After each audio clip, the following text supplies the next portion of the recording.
This section is called, Do You Want to Be Right or Do You Want to Be Happy? When working in the trenches, in the depths of thousands of suffering souls, in the bowels of Facebook groups devoted to perpetuating the negativity, I use this question as an eye-opening lesson. Someone that has read every single book they can on mental health. Someone that knows all of the gut flora and every chemical pathway published. Someone that has been through hell and continues to live it. Will usually have a hard time believing me that they can get much better. And for good reason. Look at how hard they are trying to find a cure. They are putting every effort, every ounce of energy, every resource into finding this cure. The trouble is, they're only looking in one direction. Then they will stop. They believe that if they take another step, they'll go nowhere. After all, there's nothing in front of them. When I was experiencing regular panic attacks, my depression was worse than ever. I wasn't sleeping. I wasn't eating enough. I wasn't well. I was miserable. And it felt like the world was against me. The thoughts of suicide, they were too normal. They were casual contemplations like deciding which pair of shoes to wear or what movie to watch. I was talking about it with my wife as if to brace her for some sort of inevitable impact, like it was a conversation about taxes. In a very hard cry, with my face planted firmly in the floor, I realized that I just wanted to be happy.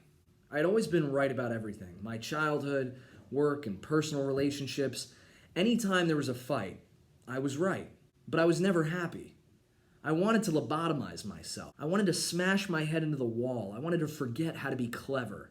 I wanted to dumb myself down as much as I needed in order to live the rest of my life happily. I knew that none of this seemed practical, but something snapped in my mind. I realized that there are different perspectives. We as humans, we're a collection of perspectives.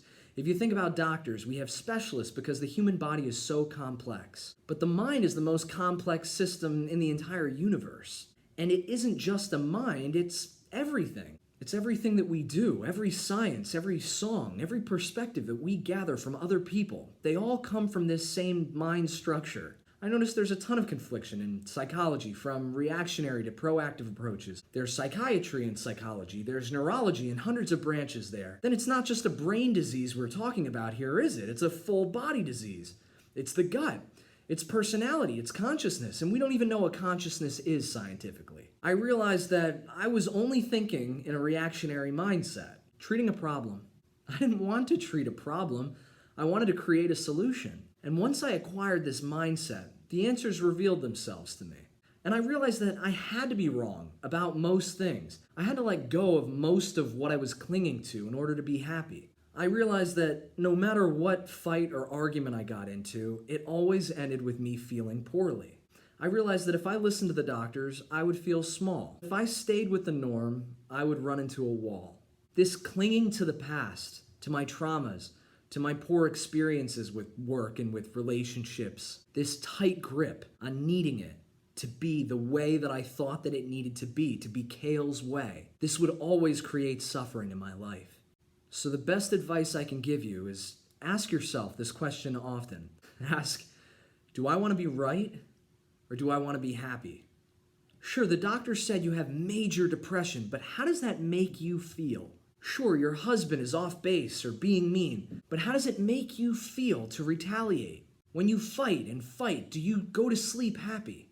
Sure, traffic delayed your trip, your car isn't your first choice, you are justified to feel the way that you feel, or say what you need to say. But do these things make you happy? Do they make you calm? Do they make you strong? If being right, if feeling validated or justified is more important to you than happiness, you will forever wire your mind for more negativity.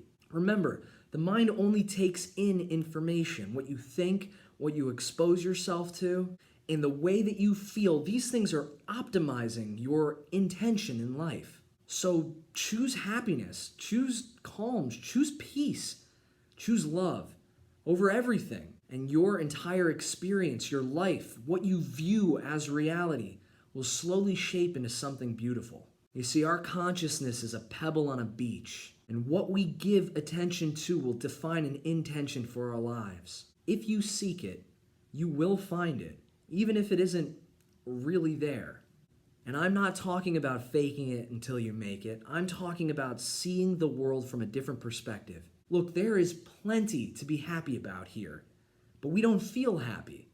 If you're wondering why, start asking yourself, do I want to be right or do I want to be happy?